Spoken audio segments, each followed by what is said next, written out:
नमस्कार। आज हम जो भारतीय संविधान में जो अनुसूचियां हैं इसके बारे में चर्चा करेंगे।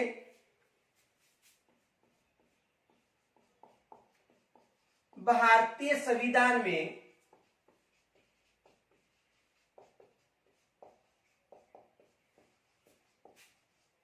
अनुसूचियां,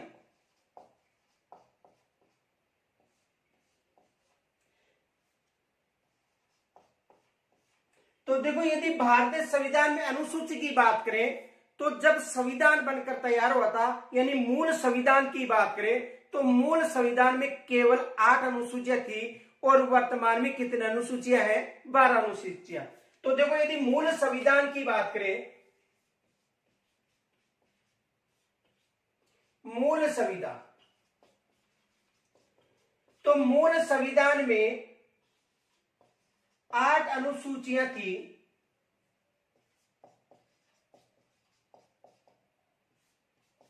मूल संविधान में कितनी अनुसूचियां थी? 8 अनुसूचियां। लेकिन वर्तमान की बात करें तो वर्तमान में 12 अनुसूचियां हैं।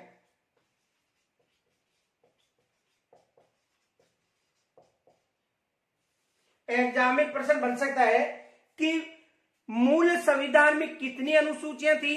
तो मूल जो संविधान है उसकी बात करें तो 8 अनुसूचियां थी और वर्तमान की बात करें तो वर्तमान में कितने अनुसूचियां हैं? 12 अनुसूचियां।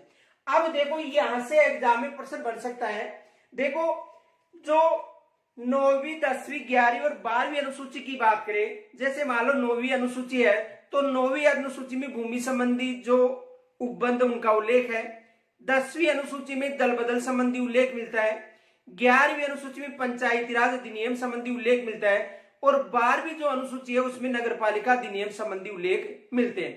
तो 9 से लेकर 12 जो अनुसूचियां हैं 12 तक है, ये बाद में संविधान संशोधन के द्वारा शामिल की गई थी। अब एग्जाम में प्रश्न बन सकता है, देखो प्रश्न ये बन सकता है, मूल संविधान में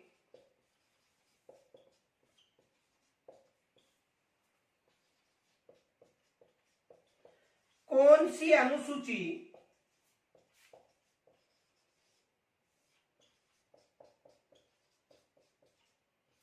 शामिल नहीं थी?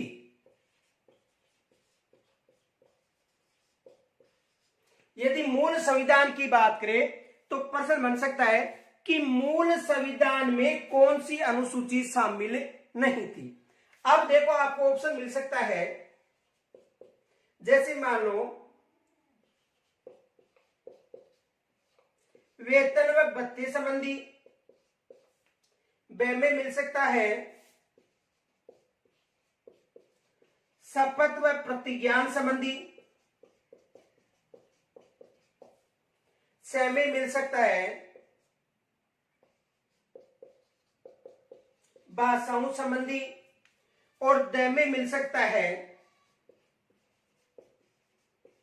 पंचायती राज संबंधी।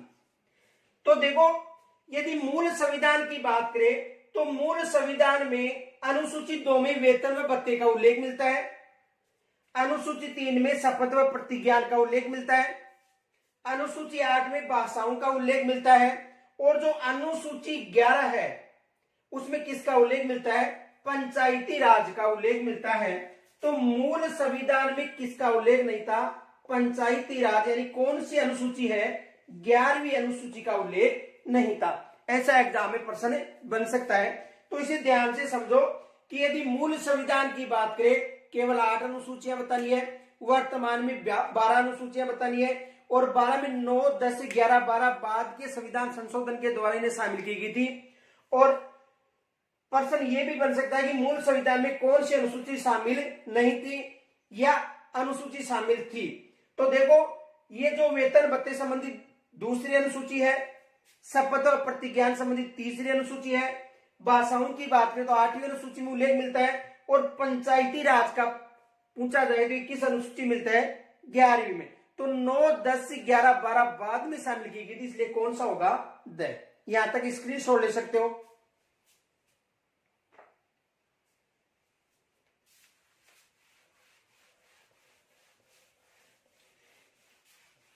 देखो जो प्रथम अनुसूची थी उसमें किसका उल्लेख था। यदि प्रथम अनुसूची की बात करें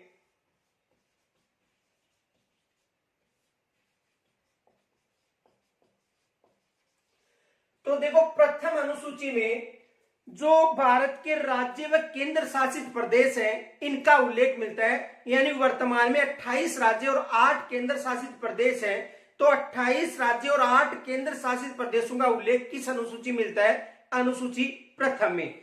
तो देखो प्रथम अनुसूची की बात करें तो प्रथम अनुसूची में राज्यों व केंद्र शासित प्रदेशों का उल्लेख मिलता है। यानी प्रथम अनुसूची की बात करें तो प्रथम अनुसूची में जो राज्य हैं और जो केंद्र शासित प्रदेश हैं इनका उल्लेख मिलता है।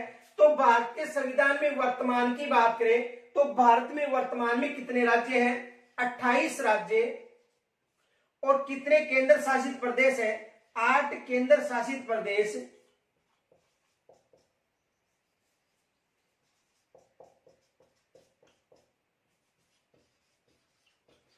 इनका उल्लेख मिलता है। यानी कितने राज्य हैं, 28 राज्य, और कितने केंद्र शासित प्रदेश हैं, 8 केंद्र शासित प्रदेश हैं। तो ये प्रश्न बन सकता है कि प्रथम अनुसूची में राज्यों व केंद्र शासित प्रदेशों का उल्लेख मिलता है। अब देखो यदि अनुच्छेद 239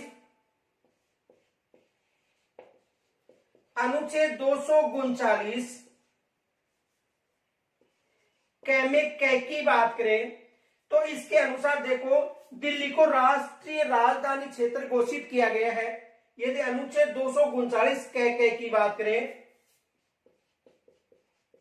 तो दिल्ली को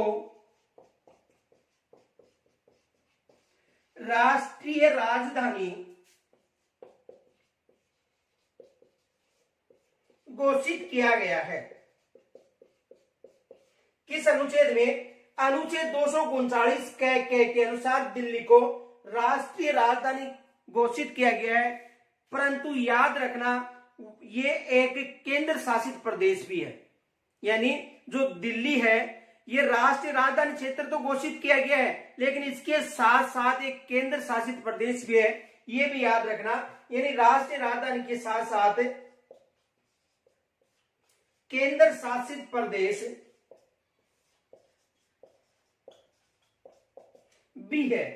यानी जो दिल्ली है ये राष्ट्रीय राजधानी क्षेत्र तो है, इसके साथ साथ एक केंद्र शासित प्रदेश भी है। राष्ट्रीय राजधानी क्षेत्र किस अनुच्छेद में घोषित की गई थी, अनुच्छेद 239 कै में इसे राष्ट्रीय राजधानी क्षेत्र घोषित किया गया था। तो यदि प्रश्न पूछा जाए कि भारत के राज्य व केंद्र शासित प्रदेशों का उल्लेख किस अनुसूची में मिलता है, तो भारत के राज्य व केंद्र शासित जो प्रदेश हैं इनका उल्लेख प्रथम अनुसूची में मिलता है। अब देखो यहां तक स्क्रीनशॉट ले सकते हो।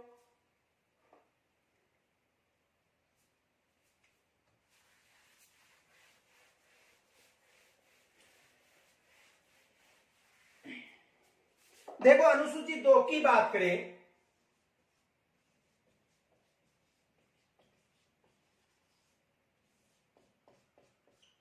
तो अनुसूची 2 में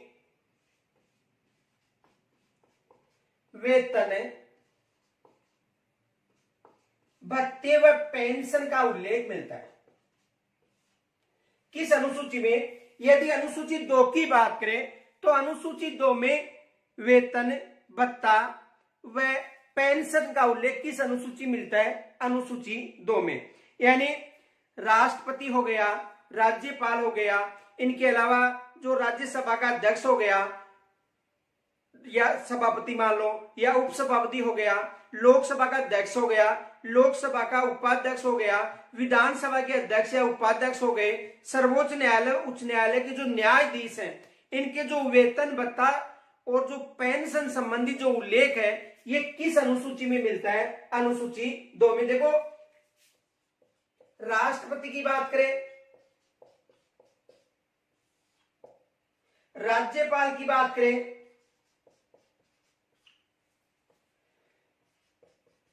राज्यसभा का सभापति, यानी राज्यसभा का यदि सभापति की बात करें, उपसभापति, लोकसभा का अध्यक्ष,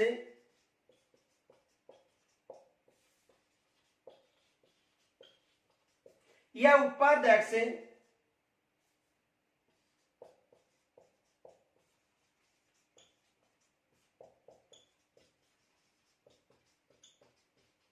विधानसभा का अध्यक्ष व उपाध्यक्ष,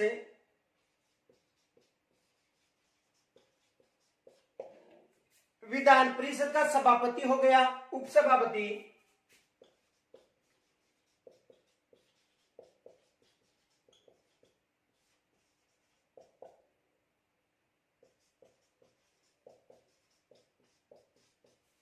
व उपसभापति,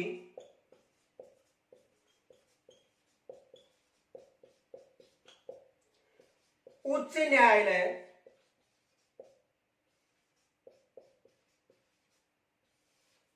व सर्वोच्च न्यायालय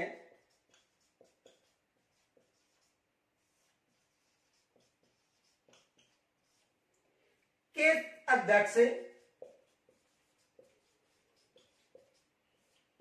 व सदस्य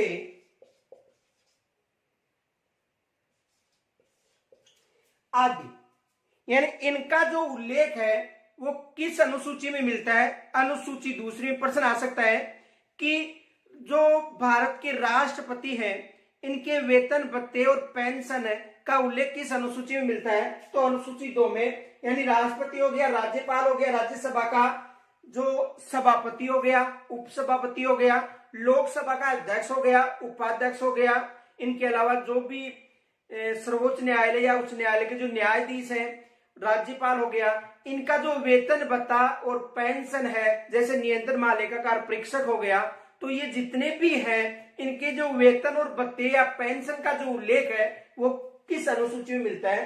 अनुसूची 2 में। अब देखो यहां से एग्जाम में एक प्रश्न जरूर पूछा जाता है, पहले आप स्क्रीनशॉट ले सकते हो। देखो प्रश्न क्या पूछा जाता है,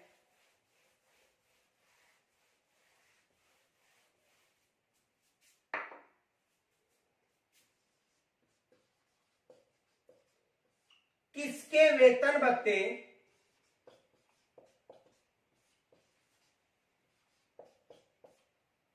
का उल्लेख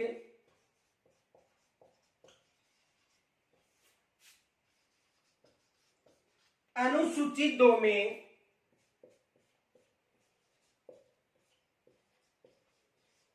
नहीं मिलता है?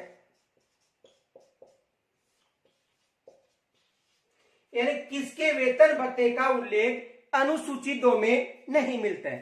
ऑप्शन में मिल सकता है आपको राज्यपाल, दूसरा मिल सकता है राष्ट्रपति, तीसरा मिल सकता है उपराष्ट्रपति, और चौथा मिल सकता है सभी को मिलता है।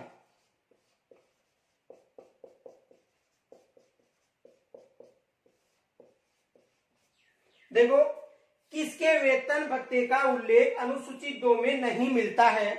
ए में है राज्यपाल, ब में है राष्ट्रपति, स में है उपराष्ट्रपति और द में है सभी को मिलता है। देखो ये प्रश्न अधिकतर पूछा जाता है, तो आपको याद रखना है कि यदि वेतन की बात करें तो राष्ट्रपति पद के रूप में वेतन मिलता है, राज्यपाल के पद के रूप में भी वेतन मिलता है, लेकिन उपराष्ट्रपति की बात करें तो उपराष्ट्रपति के नाम पर कोई वेतन नहीं मिलता है। उपराष्ट्रपति को केवल राज्यसभा के सभापति के रूप में वेतन दिया जाता है, यानी उसे राज्यसभा के सभापति के रूप में ही वेतन दिया जाता है, न कि उपराष्ट्रपति पद के रूप में उसे वेतन दिया जाता है। तो यहां से एग्जाम में प्रश्न बन सकता है कि किसके वेतन भत्ते का उल्लेख अनुसूची 2 में नहीं है? तो उपराष्ट्रपति के नाम पर।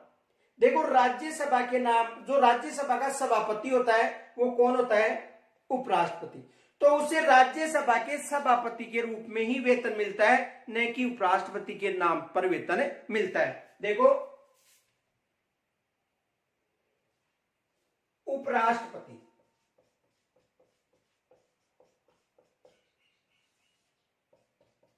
इसे राज्यसभा के सभापति के रूप में वेतन मिलता है,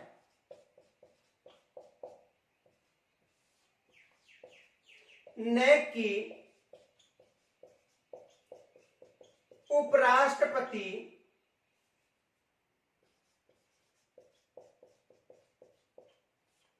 के रूप में।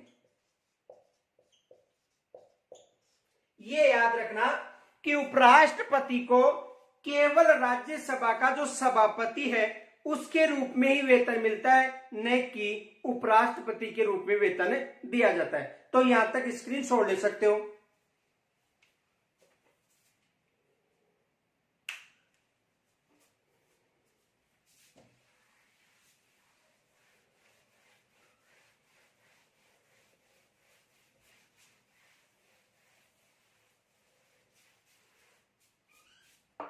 देखो यदि अनुसूची 3 की बात करें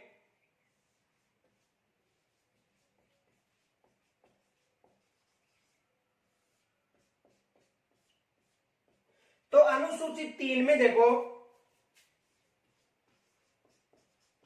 शपथ व प्रतिज्ञान का उल्लेख मिलता है। यानी अनुसूची 3 में शपथ व प्रतिज्ञान का उल्लेख मिलता है। और शपथ भी 2 तरह की शपथ दी जाती है, एक पद की शपथ और एक गोपनीयता की। ये भी याद रखना, शपथ यानी एक पद की शपथ और दूसरी गोपनीयता की शपथ। यानी अनुसूची 3 में किसका उल्लेख मिलता है? इस अनुसूची की बात करें तो शपथ व प्रतिज्ञान का उल्लेख मिलता है। और शपथ कितने प्रकार की दिलवाई जाती है? 2 प्रकार की। कौन कौन सी? पद की शपथ व गोपनीयता की शपथ। जितने भी जैसे मान लो संसद के सदस्य हैं और विधानसभा के सदस्य, उनको ये दोनों शपथ लेना अनिवार्य है और दोनों शपथ अलग अलग दिलवाई जाती है। ये भी याद रखना। देखो अनुसूची 3 की बात करें तो इसमें शपथ और प्रतिज्ञान का उल्लेख मिलता है। शपथ 2 प्रकार की होती है, एक पद की शपथ और दूसरी गोपनीयता की शपथ। जैसे मान लो संसद के सदस्य हो गए, विधानसभा के सदस्य हो गए, सर्वोच्च न्यायालय और उच्च न्यायालय के जो न्यायाधीश और मुख्य न्यायाधीश हो गए, राष्ट्रपति हो गया और राज्यपाल हो गया, तो इन्हें शपथ दिलाई जाती है। इसका उल्लेख किस अनुसूची में मिलता है? अनुसूची 3 में। शपथ 2 तरह की होती है, एक पद की शपथ और एक गोपनीयता की शपथ। तो याद रखना, संसद व विधानसभा के जो सदस्य हैं इनको पद व जो गोपनीयता की और जो पद की शपथ है ये दोनों लेना जरूरी है और इन्हें ये दोनों शपथ अलग अलग रूप में दिलवाई जाती हैं। तो प्रश्न बन सकता है कि किस अनुसूची में शपथ का उल्लेख मिलता है? तो देखो अनुसूची 3 की बात करें तो अनुसूची 3 में शपथ का उल्लेख मिलता है। अब एक फैक्ट याद रखना, यदि अनुच्छेद 60 की बात करें तो अनुच्छेद 60 में राष्ट्रपति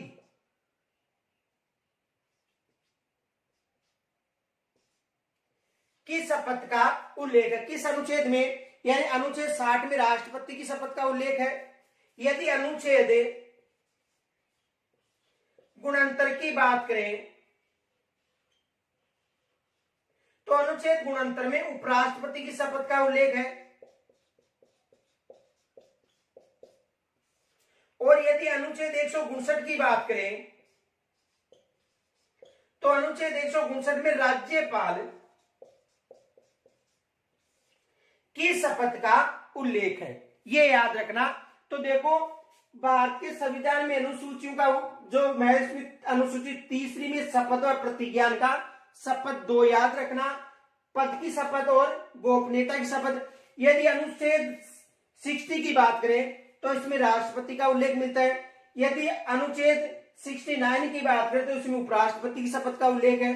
यदि अनुच्छेद 159 की बात करें तो इसमें राज्यपाल की शपथ का उल्लेख है। तो प्रश्न आ सकता है कि किस अनुसूची में शपथ व प्रतिज्ञान का उल्लेख है, तो अनुसूची 3 में शपथ व प्रतिज्ञान का उल्लेख है। और संसद तथा विधानसभा के सदस्यों को दोनों शपथ लेना जरूरी है। कौन कौन सी? पद की और गोपनीयता की, और दोनों शपथ अलग अलग रूप में दिलवाई जाती है। तो ये विशेष याद रखना, आप यहां तक स्क्रीनशॉट ले सकते हो।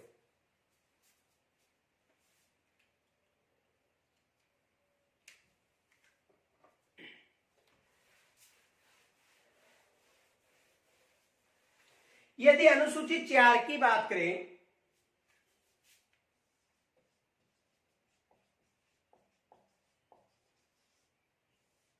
तो अनुसूची 4 में राज्यसभा की सीटों का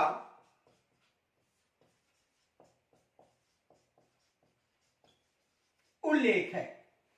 यदि अनुसूची 4 की बात करें तो अनुसूची 4 में किसका उल्लेख है? जो राज्यसभा की जो सीट है इनका उल्लेख किस अनुच्छेद में अनुसूची मिलता है? अनुसूची 4 में। देखो, यदि राज्यसभा की सीटों की बात करें तो अधिकतम सीट कितने हैं? अधिकतम सीटें कितनी हैं?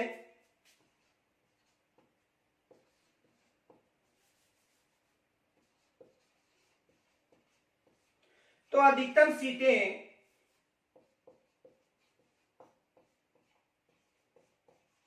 250 है। यदि अधिकतम सीटों की बात करें तो अधिकतम सीटें कितनी है? 250। लेकिन वर्तमान की बात करें, वर्तमान में कितनी सीटें हैं? 245। देखो, यदि राज्यसभा की सीटों की बात करें तो अधिकतम 250 सीट हो सकती हैं। अधिकतम कितनी सीटें हो सकती हैं? 250। लेकिन वर्तमान में बात करें तो भारतीय संसद में कितनी सीट है? मात्र 245 सीट है। इन 245 की बात करें तो इन 245 में देखो 238 सीटें हैं। ये 238 सीटें राज्य व केंद्र शासित प्रदेश से हैं।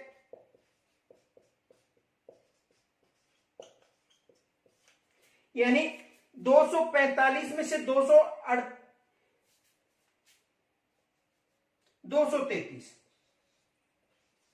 यानी 245 में से 233 राज्य व केंद्र शासित प्रदेश की सीटें हैं और 12 सीटें राष्ट्रपति के द्वारा मनोनीत की जाती हैं। तो कितनी सीट हो गई? 245। देखो, यदि वर्तमान की बात करें तो वर्तमान में राज्यसभा में कितनी सीटें हैं? 245। अधिकतम कितनी हो सकती है? 250। इन 245 में से 233 सीटें हैं, ये राज्य व केंद्र शासित प्रदेश की है। यदि राज्य की बात करें तो राज्य की सीटें कितनी है? 225। और यदि केंद्र शासित प्रदेशों की बात करें तो कितनी सीट है? 8 सीटें। कितनी हो गई? 233।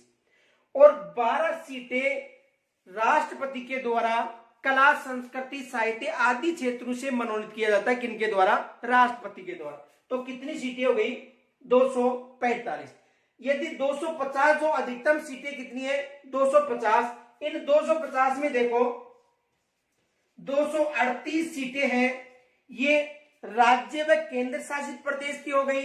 और 12 सीटें हैं, ये मनोनीत सीटें होती है किसके द्वारा? राष्ट्रपति के द्वारा। ये याद रखना। तो अनुसूची 4 में किसका उल्लेख है? राज्यसभा की सीटों का उल्लेख है।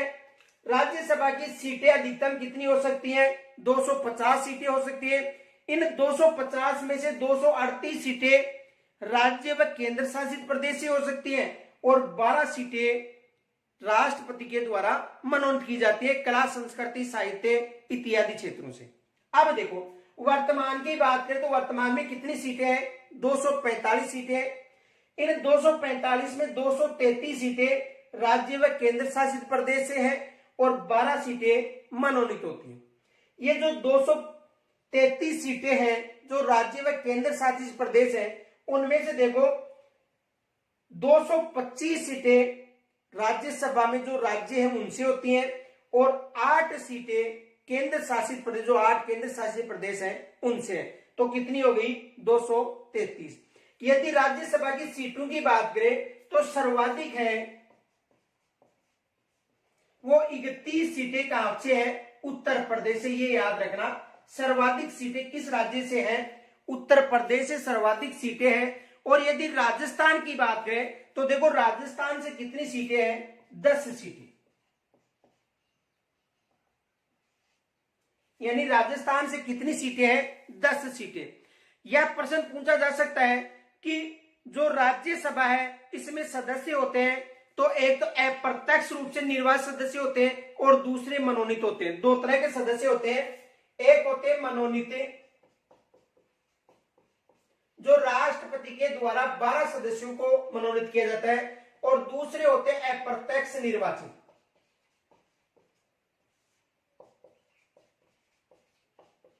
और अप्रत्यक्ष निर्वाचित कितने सदस्य हैं? 233 सदस्य। यानी दो तरह के सदस्य होते हैं, एक मनोनीत सदस्य होते हैं। मनोनीत सदस्य किसके द्वारा?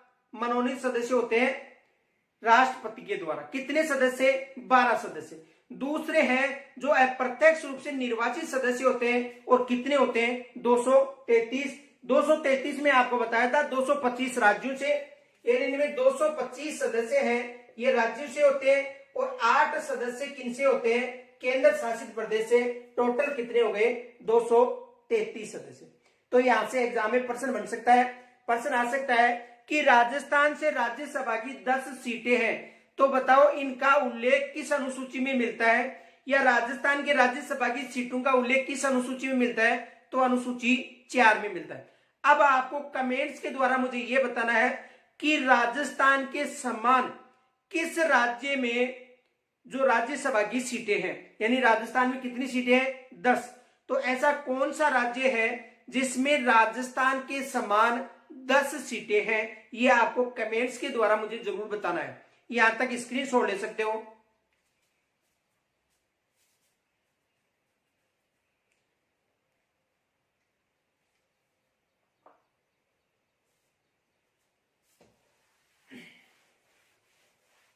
देखो यदि अनुसूची 5 की बात करें,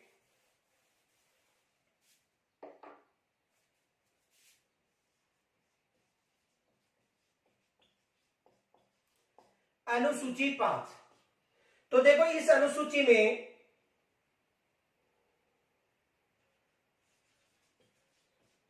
अनुसूचित जाति व जनजाति के प्रशासन व नियंत्रण का उल्लेख मिलता है।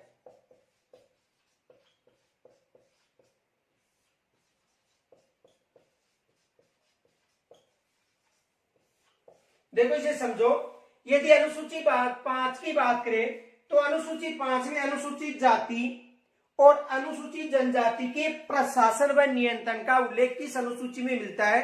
अनुसूची 5 में। यानी प्रश्न बन सकता है कि अनुसूचित जाति व जनजाति के प्रशासन व नियंत्रण का उल्लेख किस अनुसूची में मिलता है? तो किस अनुसूची में मिलता है? अनुसूची 5 में। आगे देखो, यहां तक स्क्रीनशॉट ले सकते हो।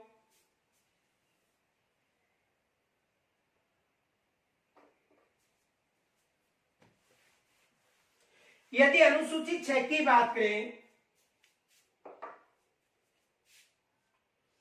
तो देखो अनुसूची 6 में 4 राज्यों के जो जनजातीय क्षेत्र है उनका उल्लेख है। आपको ये 4 राज्य विशेष याद रखना है। सूत्र देखो, इनका सूत्र है असम में मित्री। देखो असम का मतलब असम राज्य हो गया, मे का मतलब मेघालय हो गया, मी का मतलब हो गया मिजोरम, और त्रि का मतलब हो गया त्रिपुरा। इन 4 राज्यों के जो जनजातीय क्षेत्र है उनका उल्लेख मिलता है। किन किन राज्यों का? देखो, असम में मित्री है का मतलब असम हो गया, मे का मतलब मेघालय हो गया, मी का मतलब मिजोरम हो गया, टी का मतलब त्रिपुरा हो गया। तो एग्जाम में यहां से प्रश्न बन सकता है, प्रश्न ये बन सकता है कि अनुसूचित, देखो प्रश्न बन सकता है अनुसूची 6 में किस राज्य का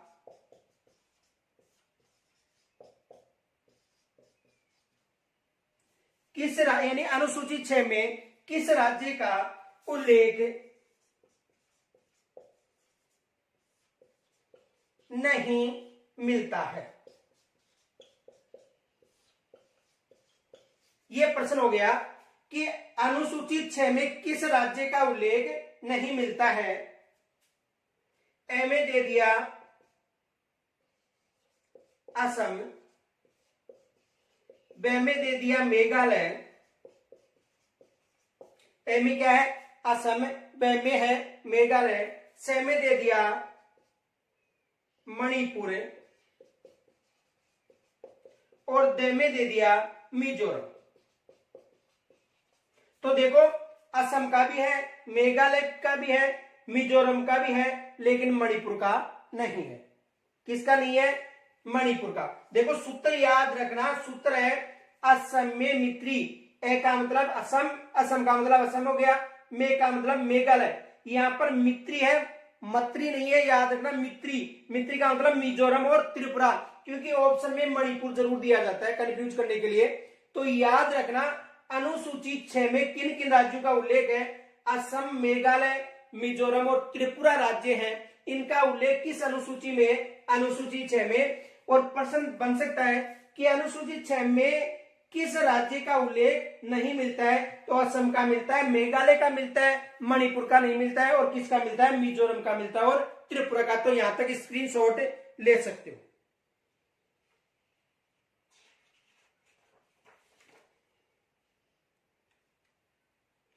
तो अनुसूची 6 में असम, मेघालय, मिजोरम और त्रिपुरा के अनुसूचित जाति के प्रशासन और क्षेत्र का उल्लेख मिलता है। तो यहां तक यदि कोई समस्या मुझे कमेंट्स के द्वारा जरूर बताना।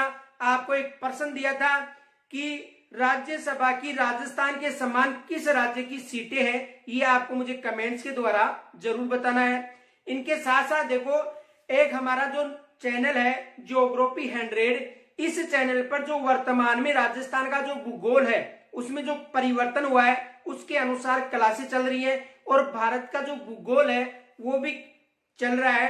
देखो, जैसे मान लो परिवर्तन हो गया कि पहले मध्यवर्ती जिला था नागौर, लेकिन वर्तमान में परिवर्तन होकर मध्यवर्ती जिला कौन सा हो गया? डीडवाना कुचामन हो गया। वैसे ही प्रश्न बन सकता है, जैसे मान लो कि पहले आंतरिक जिले 8 थे और वर्तमान में आंतरिक जिले कितने हो गए? 21। तो वर्तमान के जो 50 जिले हैं उनके आधार पर ज्योग्राफी 100 में राजस्थान का भूगोल और भारत का भूगोल चल रहा है। तो आप वहां पर जाकर ही देख सकते हो। और यदि कोई समस्या हो तो मुझे कमेंट्स के द्वारा जरूर बताना। नमस्कार।